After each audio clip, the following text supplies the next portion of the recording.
savez déjà très bien. Mais toi, l'Esprit Saint, mais toi, tout celui qui se lève pour te reconnaître, nous demandons le temps de prière.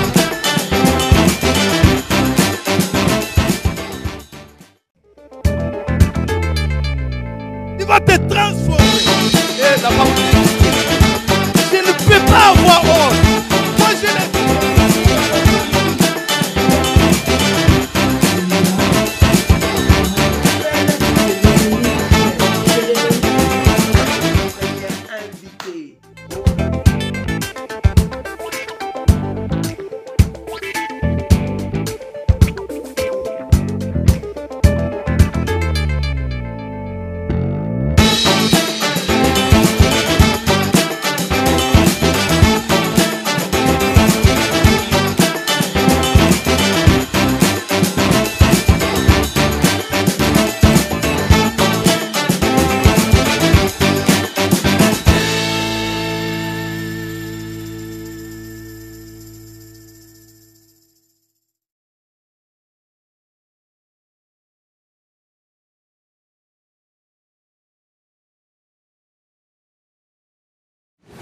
Shalom, shalom. Shalom, shalom. Alors, gloire à Dieu. Sommes-nous tous bénis au nom de Jésus-Christ? Amen. Gloire au Seigneur. Merci. Merci pour encore la journée d'aujourd'hui. Nous prions. Père très saint, nous te disons encore grand merci, mon Dieu, mon roi, parce que tu es merveilleux pour nous avoir accordé encore cette soirée, Seigneur, afin que nous puissions nous approcher dans ta présence. Merci, Seigneur, parce que nous croyons, Père, que tu vas nous nourrir, Seigneur, avec la nourriture qui est ta parole. Laisse que la joie du Saint-Esprit soit remplie dans nos cœurs, que tout ce qui n'est pas de toi soit loin de nous, au nom de Jésus. Cher Saint-Esprit, manifeste-toi et glorifie le nom de Jésus en ce moment. Père, tel que nous sommes venus, Seigneur, lorsque nous allons finir, que nous soyons bénis de ta part, de la rosée du ciel, au nom de Jésus-Christ. Amen. Amen. Alors, je vous salue tous au nom puissant du Seigneur Jésus-Christ. Gloire au Seigneur. Alors, j'ai béni le Seigneur pour ce moment et j'ai béni encore le moment d'intercession avec Maman Delcy qui nous a conduit dans la prière avec des sujets très très capitaux. Comme vous le savez, j'ai beaucoup aimé quand elle a dit nous sommes entrés donc comme dans la répétition de ce thème, parce que nous avons déjà parlé de ce thème.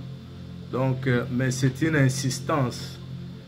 C'est une insistance lorsque Dieu est en train d'insister pour nous quelque chose, ou si Dieu est en train d'insister pour toi quelque chose, c'est-à-dire nous devons faire vraiment beaucoup attention.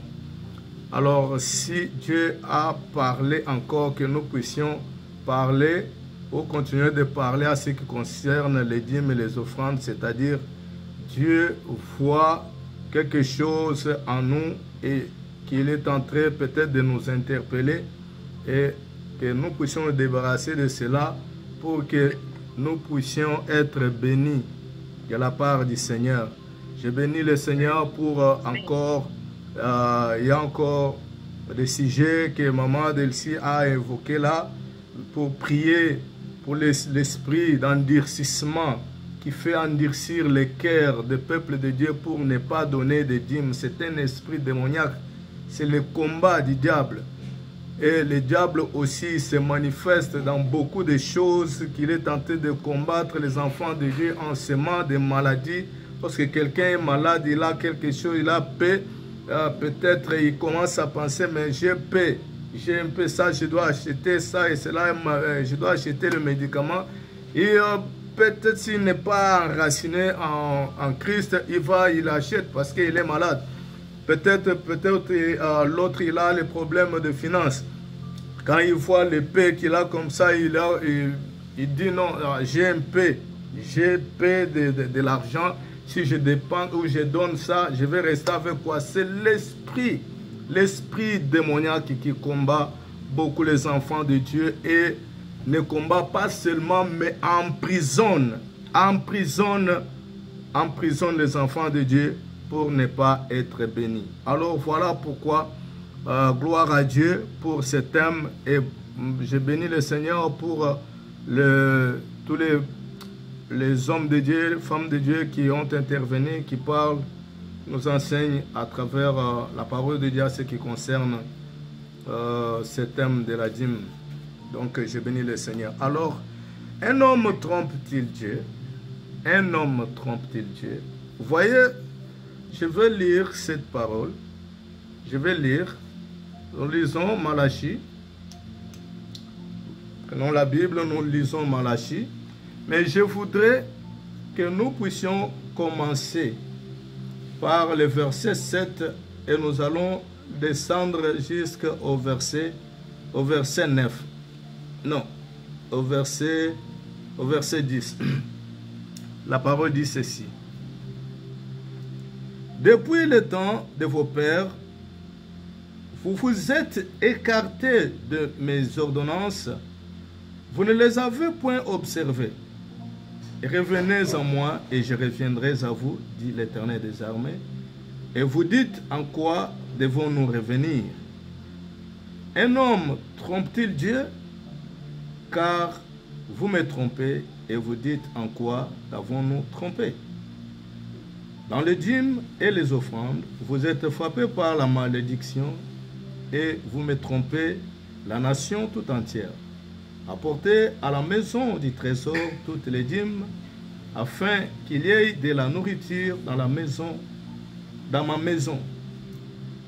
Mettez-moi de la sorte à l'épreuve, dit l'Éternel des armées, et vous verrez si je n'ouvre pas pour vous les églises des cieux, si je ne répands pas pour vous la bénédiction en abondance. Amen. Amen. Alors, je ne sais pas si le volume, mon volume est bon. C'est correct. Ok, merci beaucoup. Merci beaucoup. Un homme trompe-t-il Dieu? Vous voyez que cette question de la parole de Dieu, trouvée dans le livre des prophètes Malachie, est posée par lui-même l'Éternel et pas par un homme. L'Éternel pose cette question. Un homme trompe-t-il Dieu? Pourquoi? Bien-aimé, car Dieu connaît toutes choses, Dieu voit toutes choses, et Dieu connaît même le pensée dans nos cœurs que nous n'avons même pas encore sorti, que nous n'avons pas encore publié, mais Dieu connaît. Il connaît nos pensées, il connaît tous nos actes et nos actions. Vous verrez que l'Éternel pose la question et il donne encore la réponse à la question. Puis il explique pourquoi il pose cette question, ou il donne le motif pourquoi Dieu pose cette question. C'est trop long pour mon temps. Alors, bien-aimés dans le Seigneur, enfin Dieu, il donne encore les remèdes. Il donne encore les remèdes ou les pistes de solution à la question. Il donne les remèdes à la question et il donne aussi les pistes pour la solution de cette question. Dieu, c'était un bon professeur, c'était un bon enseignant. Il n'est pas comme nous autres, les enseignants ou d'autres professeurs. Il donne l'examen, il cache les questions, mais Dieu, il pose la question, le professeur, il donne la question, il cache les réponses, mais Dieu, il donne la question et il donne encore la réponse et il donne la piste de la solution à la question. Comme nous avons lu la parole de Dieu. Et c'est la conversation de Dieu avec l'homme. Dieu, il dit, depuis le temps ancien, depuis le temps de vos pères, vous êtes écartés de mes ordonnances. Vous ne les observez point. Vous ne les observez point. Et Dieu dit, revenez à moi et je reviendrai à vous. Revenez à moi et je reviendrai à vous. Alors, je comprends que Dieu a vu, il a entendu le pleur de ce peuple, il a vu les pensées de ce peuple, il a vu comment ils étaient en train de penser, c'est-à-dire dans leurs pensées, et il y a d'autres qui pleuraient ou qui pleurnichaient. Pourquoi je souffre? Pourquoi je souffre? Alors, cette question que Dieu vient poser, et derrière cette question, il y a la réponse et il y a la solution.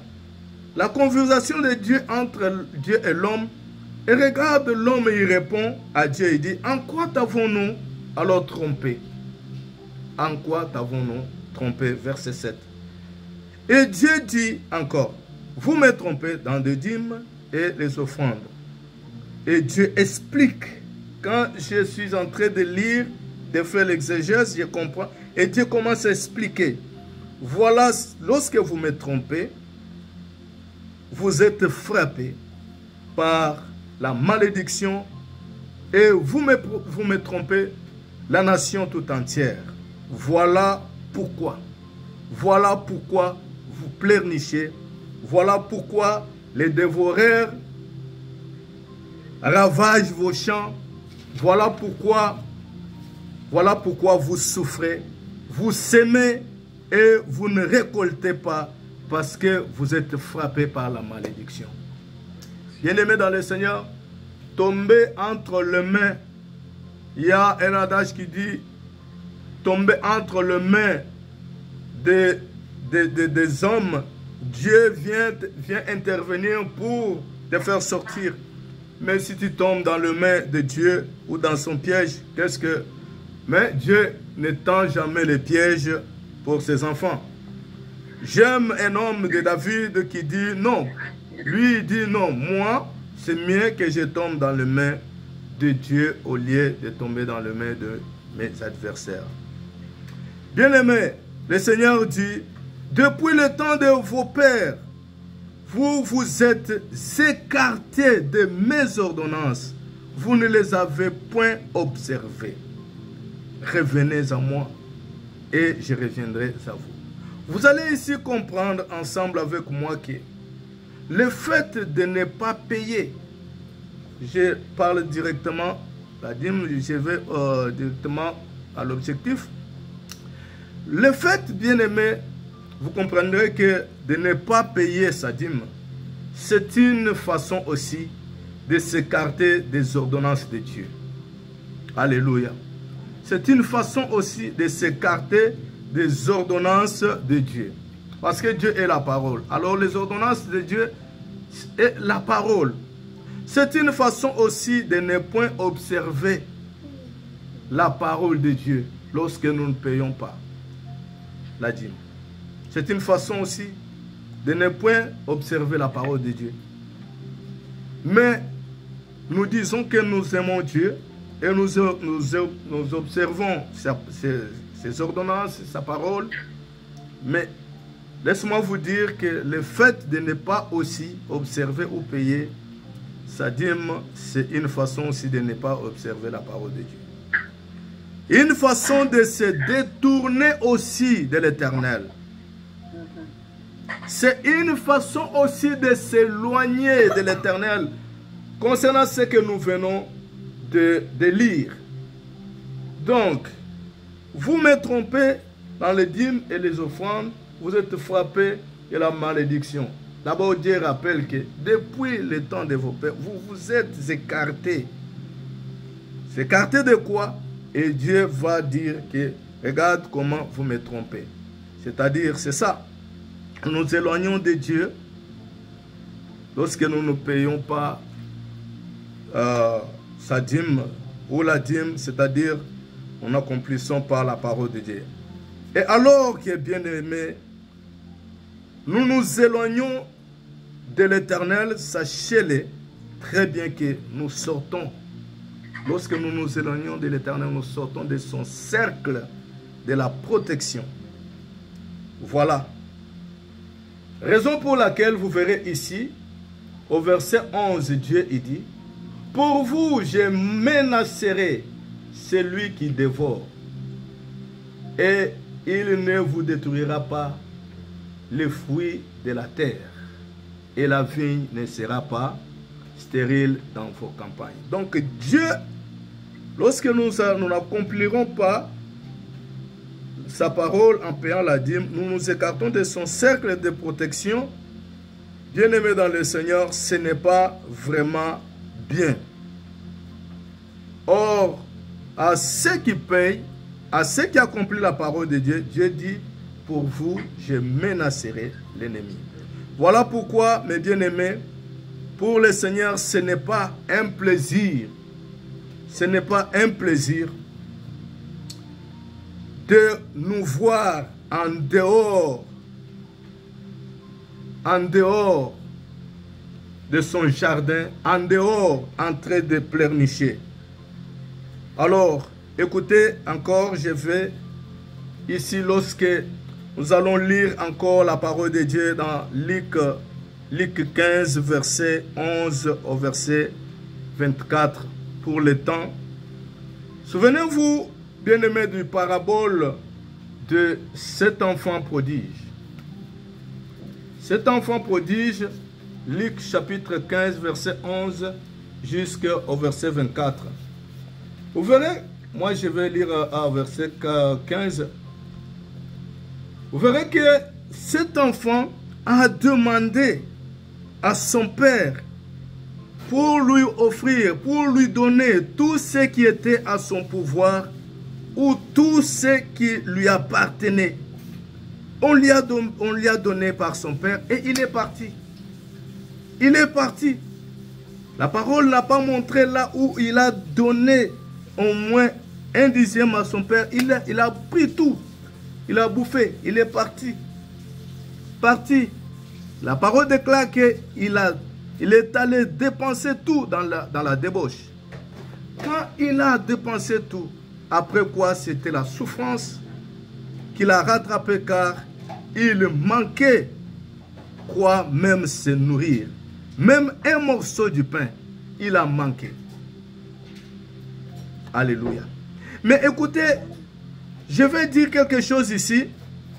Vous allez remarquer que même si on avait tout donné, et bien qu'il était parti, bien aimé, mais dans la maison du Père, il ne manquait rien. Il ne manquait rien dans la maison du Père. Même les serviteurs qui étaient des étrangers avaient du pain dans la maison du Père. Ils avaient du pain à manger. Alors son égoïsme l'a fait souffrir en dehors du jardin, qui était la maison du pain.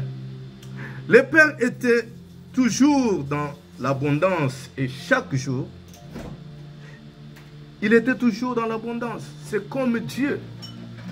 Quand nous demandons, il nous donne. Et tu prends, tu vas, tu commences à acheter. Tu penses que un dixième que je donne au papa, je donne à Dieu. Bon, ça va encore augmenter, ça va encore enrichir Dieu. Mais Dieu dans sa maison, il a toujours la nourriture. Et même ceux qui travaillent dans sa maison, ils ont toujours du pain à manger. Alléluia. Alors, bien-aimés dans le Seigneur, pour aller trop vite, un jour, ce garçon, lorsque il a tout dépensé, et il a commencé à penser en lui, oh, vraiment, même dans la maison de mon père, même les serviteurs, il ne manque pas du pain, mais moi je suis ici, je souffre. C'était un prince.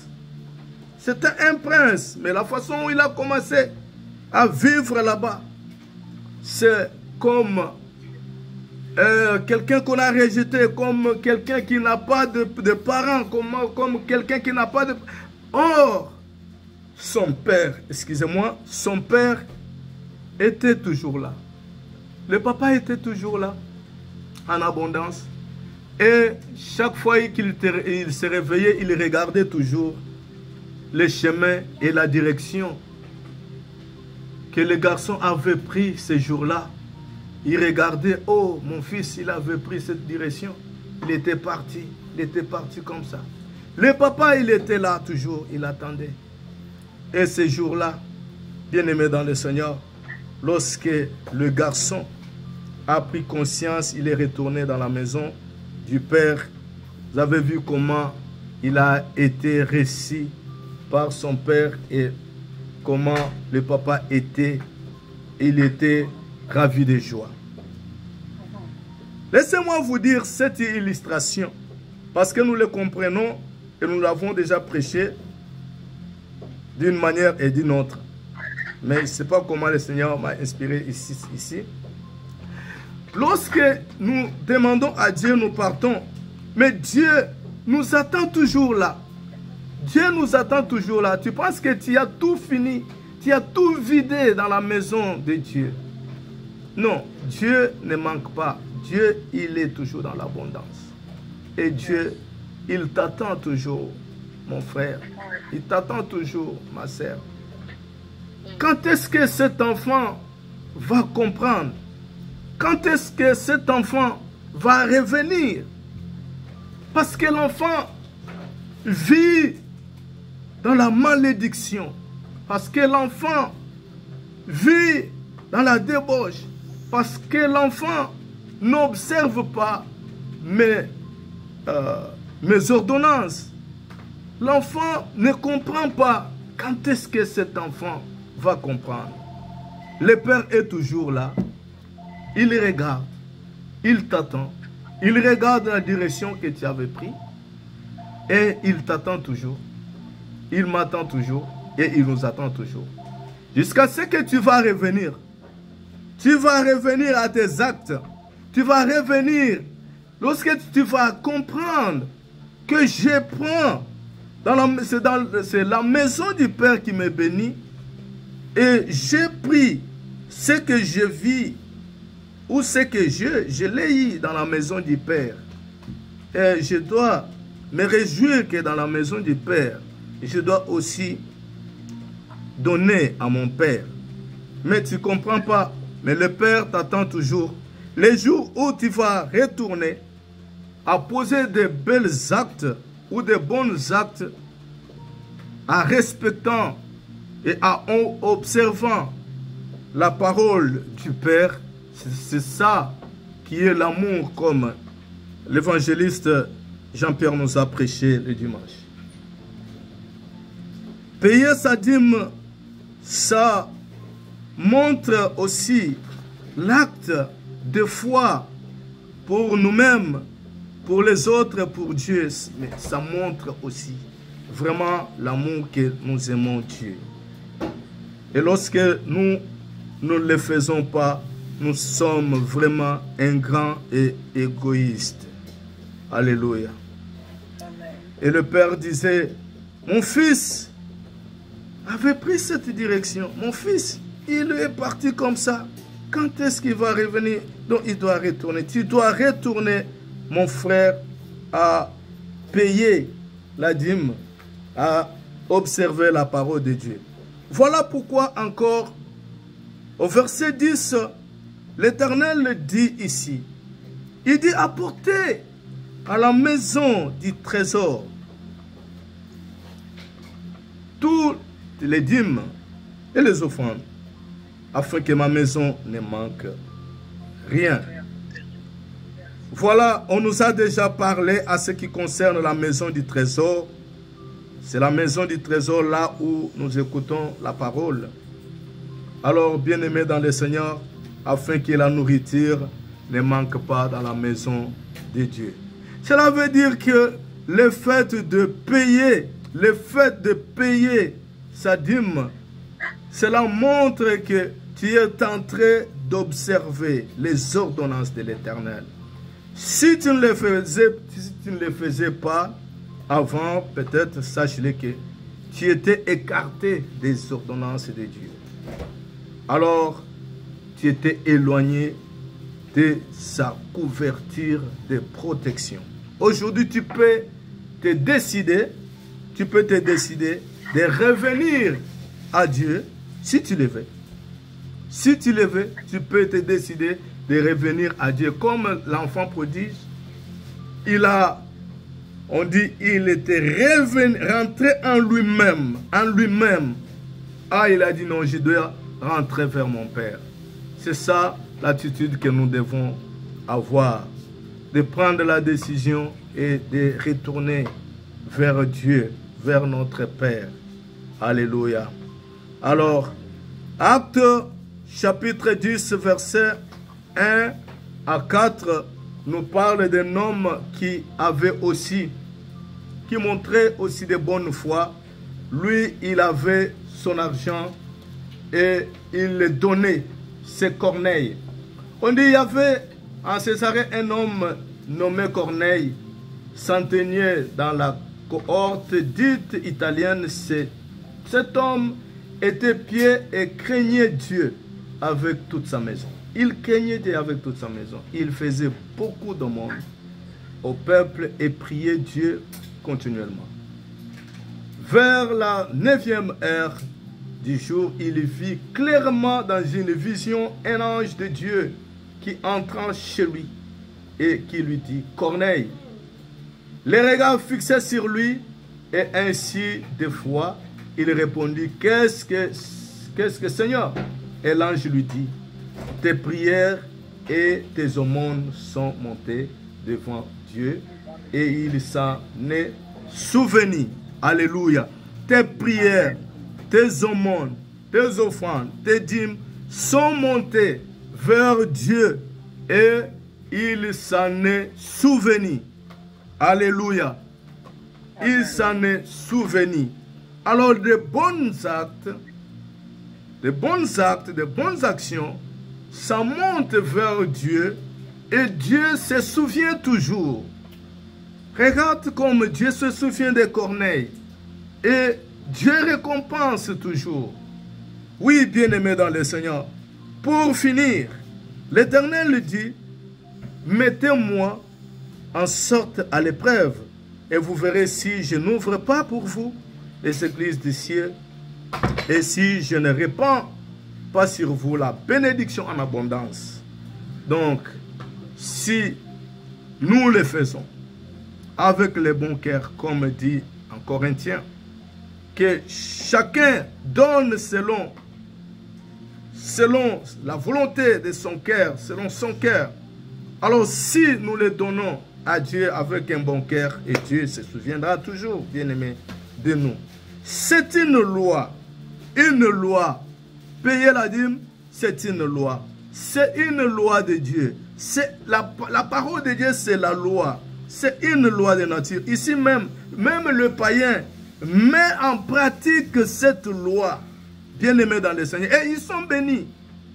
Même que leurs richesses là ne les amènent pas au ciel, mais ils sont bénis en pratiquant la parole de Dieu. Mais nous, les enfants de Dieu, peut-être nous disons parce que... Mais oui, nous irons au ciel parce que au ciel, c'est seulement croire en Jésus-Christ comme étant Seigneur et Sauveur. Donc le recevoir, qu'est-ce que j'ai dit? Recevoir, magasiner en toi, en moi. Alors, mais ils mettent en pratique la parole là de payer des dîmes et ils sont bénis. Pendant que toi, tu dis non, alors je connais trop. C'est ça notre attitude.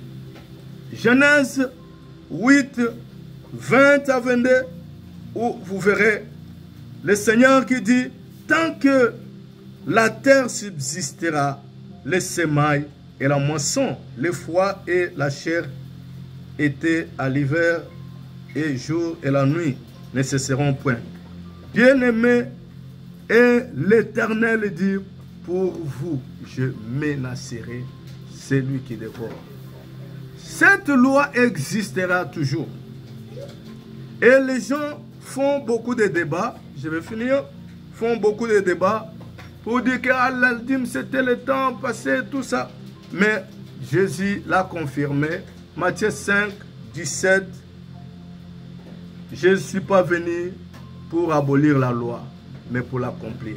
Verset 18, lorsque vous lisez Matthieu, verset 18, il dit que tant que les cieux et la terre existera, tant que les cieux et la terre existera, la loi, c'est moi, je vais lire. Il dit, verset 18, car je vous l'ai dit en vérité, tant que les cieux et la terre ne passeront point, il ne disparaîtra pas de la loi un seul iota ou un seul trait de la lettre ou des lettres de la loi, c'est-à-dire jusqu'à ce que tout soit arrivé. La loi s'accomplit là-bas. Il n'a pas aboli la loi. La loi, c'est la parole. Donc, tant que les ciels et la terre existent, la loi existe toujours, ne disparaîtra jamais aucune lettre ou soustrait. C'était dans le temps passé. Donc, bien aimé, pour conclure, je vais conclure ici que lorsque nous nous acquittons pas de notre charge de payer ou de payer la dîme, nous nous éloignons de la face de Dieu. Nous nous éloignons du cercle de protection de Dieu. Nous n'accomplissons pas la loi de Dieu, les préceptes et les ordonnances de Dieu. Mais nous disons que nous l'aimons. Voilà, bien-aimés dans le Seigneur, le message que je voulais partager ensemble avec nous à cause de notre temps. Alors, bien-aimés, la dîme est payée et ça manifeste notre amour envers l'Éternel. Et Dieu dit à ceux qui observent cette parole, je répète encore, et Dieu dit, pour vous, je menacerai celui qui dévore. Celui qui dévore, c'est qui? C'est le diable. Et il ne vous détruira pas les fruits de la terre. Et la vigne ne sera pas stérile dans vos campagnes. Amen. Amen. Alors, c'est la parole ou ces petites exhortations que le Seigneur avait mis dans mon cœur, que nous puissions partager ensemble. Que Dieu vous bénisse. Amen. Prions le Seigneur. Éternel notre Dieu, nous te disons encore merci. Merci Seigneur pour la grâce. Merci Seigneur pour ton amour. Merci Seigneur pour ta présence. Merci Seigneur pour la parole. Merci Seigneur pour la vie de chacun de nous. Éternel, nous étions venus en ta présence. Et Seigneur, nous croyons que Père, tu nous as bénis. Car ta parole, Seigneur, nous bénit. Et la parole déclare la bénédiction de l'Éternel enrichie. Oh Dieu, laisse que cette parole, Seigneur, que tu nous as parlé. Seigneur, que le Saint-Esprit continue, Seigneur, à nous enseigner. Que le Saint-Esprit continue, Seigneur, à toucher nos cœurs. Que le Saint-Esprit continue à intercéder pour nous. Que le Saint-Esprit continue, Seigneur, à perfectionner encore, Seigneur, Yahweh, le message dans nos cœurs et nous donner la foi et la confiance, Seigneur, que lorsque nous s'aimons, lorsque nous donnons à toi, nous s'aimons, Yahweh, dans une bonne terre, parce que Dieu, tu es le propriétaire de toutes choses et tu nous bénis. Éternel, je remets, Seigneur, toutes les familles qui étaient représentées ce soir entre tes saintes mains. Bénis chacun, bénis chacune des familles, Seigneur. Merci pour tout ce que tu as accompli, Seigneur, Yahweh, pour nous et dans notre Église. Sois béni au nom de Jésus. Nous remettons cette nuit entre tes saintes mains. Comme tu dis dans ta parole, l'ange de l'Éternel campe tout autour de tous ceux qui craignent Dieu. Seigneur, que tes anges bénis puissent camper tout autour de nous, nous garder. Oh Dieu, si tu nous accordes encore la grâce que nous puissions nous rencontrer le dimanche, nous ne cesserons pas de te dire merci. Nous te rendons tout l'honneur et la gloire et nous scellons nos prières et la parole dans le sang de Jésus-Christ. Que l'ennemi ne puisse pas voler, que l'ennemi ne puisse pas détruire. Au nom de Jésus, nous avons ainsi prié. Amen, amen, amen.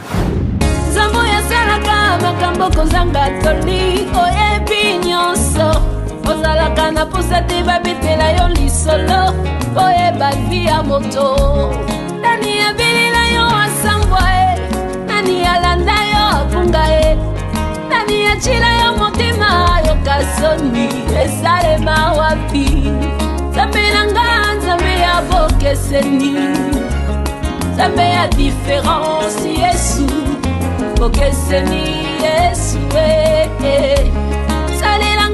makambo ya bokeseni ekoma lisolo akobeta na kelasi to na mosala ekoma témoignage avenu nanga bayoka sango fami nanga bayoka sango Nzambe nanga azali ya bokeseni etikala sango il est vivant Yoshua